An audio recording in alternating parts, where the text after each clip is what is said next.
Hello friends, welcome back. तो friends, आज की वीडियो में बात करने वाले हैं GK GS for JKP, JK SSB, border battalion और ऑल जेके एसएसबी एग्जाम्स के लिए बहुत ही इंपॉर्टेंट जीके सेक्शन हमारा कंटिन्यूसली चल रहा है, जिसका पार्ट नंबर 23 हम डिस्कस कर रहे हैं। तो चलिए स्टार्ट करते हैं आज की इस इंपॉर्टेंट वीडियो को। चैनल से फर्स्ट टाइम जुड़े हो तो सब्सक्राइब कर लीजिए। आने वाले jobs update, educational update, exam update सारे टाइम टू टाइम मिलते रहेंगे। तो चलिए स्टार्ट करते हैं आज के इस इम्पोर्टेंट सेशन को, जो हमारा पार्ट रहेगा। आपको इसकी कंप्लीट पीडीएफ भी मिल जाएगी। तो let's start this important video. तो जे आ जाएंगे फ्रेंड्स हमारे कुछ इंपॉर्टेंट क्वेश्चंस, तो आप इन्हें अच्छे से लगाएं और आपको इनकी कंप्लीट पीडीएफ भी मिल जाएगी। लिंक डिस्क्रिप्शन पर मिल जाएगा टेलीग्राम का।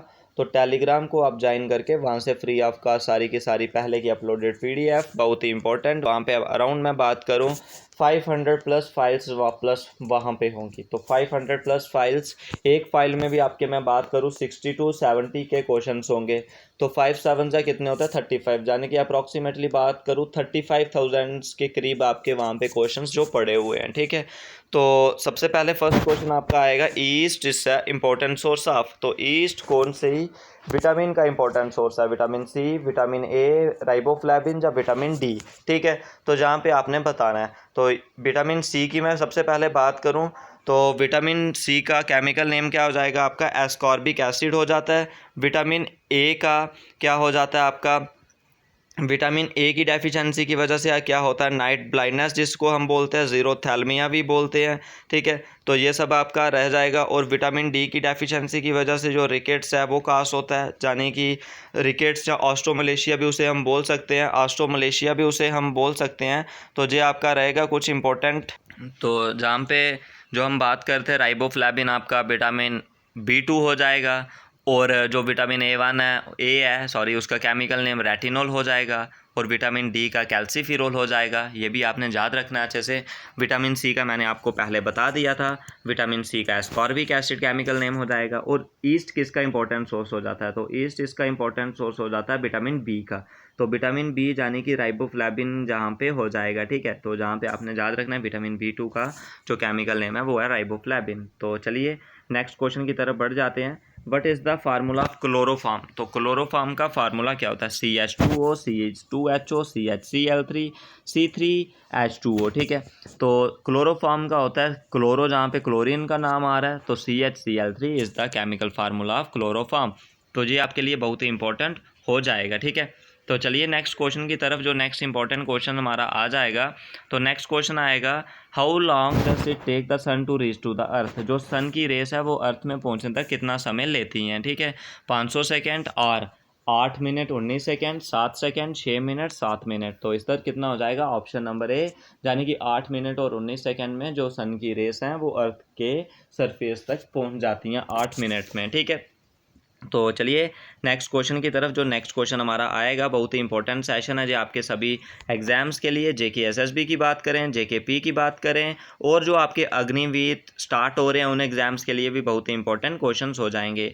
तो नेक्स्ट क्वेश्चन हमारा आ जाएगा, to regulate to and fro movement of a vehicle. तो जो टू एंड फ्रो मूवमेंट होता है व्हीकल्स का, वो कौन से लॉ के अंदर आता है? तो वो आता है फ्रेंड्स आपका न्यूटन के फर्स्ट लॉ ऑफ मोशन के अंदर। तो न्यूटन का फर्स्ट लॉ ऑफ मोशन क्या डिस्कस करता है?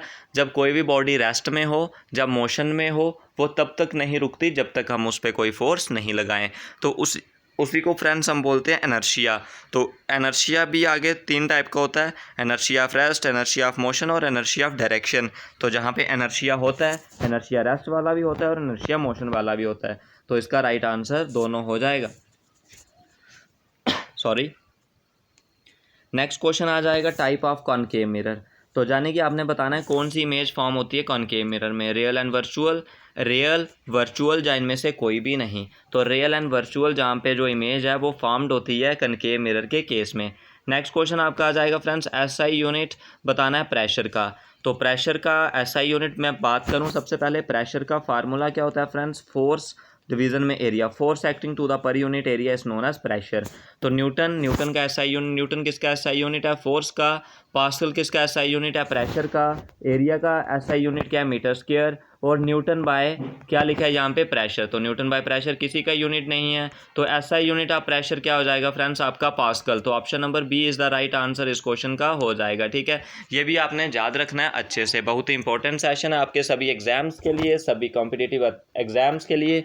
कोई भी आपका एग्जाम हो, किस भी लेवल का एग्जाम हो, तो आपके लिए बहुत ही शानदार सेशन जो चल रहा है। ठीक है, तो नेक्स्ट आ जाएगा फ्रेंड्स आपका यूरिया प्रोड्यूस। यूरिया क्या प्रोड्यूस करता है, sulphur dioxide, oxygen, nitrogen, sulphur. तो यूरिया प्रोड्यूस करता है friends carbon dioxide and ammonia, NH3। तो जहाँ पे ना कार्बन डाइऑक्साइड ऑप्शन में दिया ना अमोनिया, तो अमोनिया में क्या होता है, नाइट्रोजन। तो इसका right answer option number C, nitrogen is the right answer हो जाएगा। उसके बाद सल्फर डाइऑक्साइड की बात करूँ, सल्फर डाइऑक्साइड हो जाता है SO2, ऑक्सीजन हो जाता है O2 और नाइट्रोजन हो जाता है N2, सल्फर का सिंबल S। सल्फर का एटॉमिक नंबर है 16, नाइट्रोजन का एटॉमिक नंबर है 7, ऑक्सीजन का एटॉमिक नंबर है 8। ठीक है, ये सब आपने याद रख लेना है। तो चलिए नेक्स्ट क्वेश्चन की तरफ। Name the laughing gas. Laughing gas बतानी है आपने कौन सी होती है। H2O पानी होता है, S2 सल्फर होता है, N2O नाइट्रस ऑक्साइड होता है, और नाइट्रस ऑक्साइड को ही हम क्या बोलते हैं, नाइट्रस ऑक्साइड को ही हम बोलते हैं लॉफिंग गैस। तो N2 होता है नाइट्रोजन। तो ऑप्शन नंबर सी इस क्वेश्चन का राइट आंसर आपका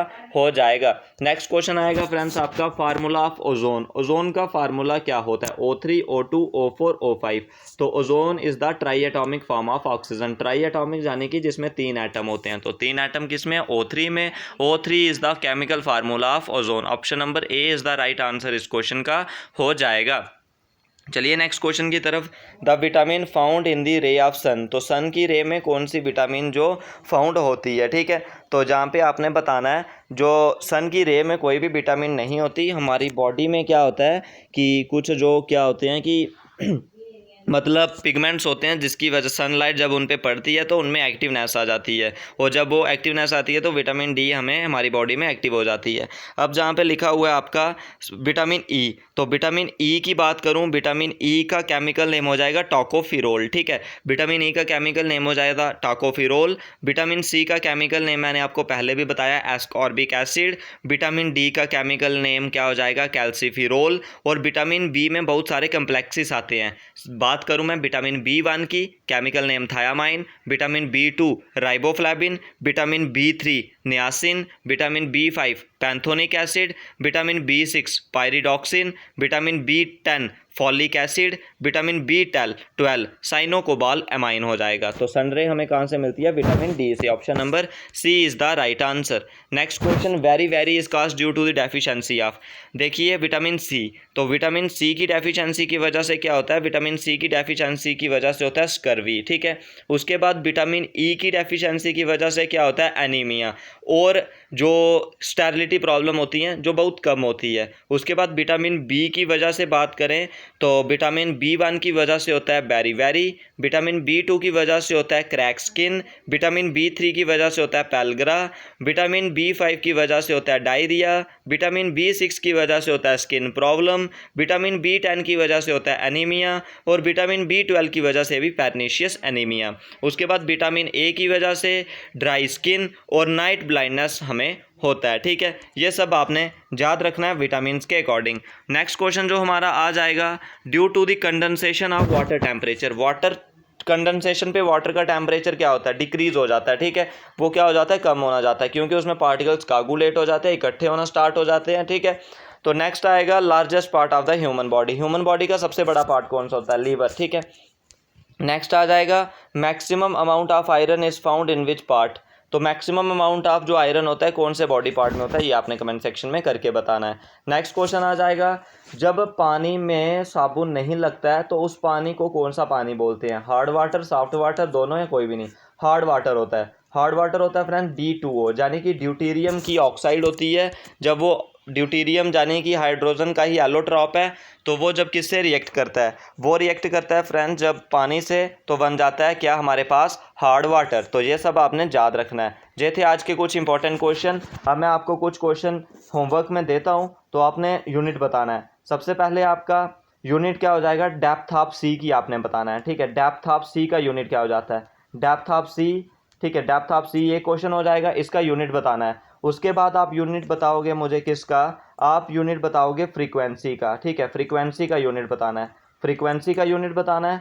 और नेक्स्ट आप मुझे यूनिट बताओगे किसका? वेट का। किसका यूनिट बताओगे? वेट का। 3 क्वेश्चन आपके रहे, डेप्थ ऑफ सी, फ्रीक्वेंसी और वेट। 3 क्वेश्चन आपने कमेंट सेक्शन में करके बताने हैं। तो आज के इस पार्ट में बस इतना ही। इस पे कोई डाउट होगा तो कमेंट सेक्शन में अपनी सुजेशन जरूर बताएं। चैनल से फर्स्ट टाइम जुड़े हो तो सब्सक्राइब कर लीजिए। आपको इसकी कंप्लीट पीडीएफ लिंक डिस्क्रिप्शन पे मिल जाएगा टेलीग्राम का। टेलीग्राम को ज्वाइन करके वहाँ से फ्री ऑफ कास्ट सारी की सारी फ्री पीडीएफ को डाउनलोड कर सकते हो। पहले की अपलोडेड वहाँ पे अराउंड 500 प्लस पीडीएफ पड़ी हुई हैं। हर पीडीएफ में 60 और 70 क्वेश्चन है। टोटल बात करें 35,000 के करीब आपको वहाँ पे फ्री ऑफ कॉस्ट जो एक क्वेश्चन मिल जाएंगे, जो एक किसी बुक से भी बहुत ही ज़्यादा क्वेश्चन है।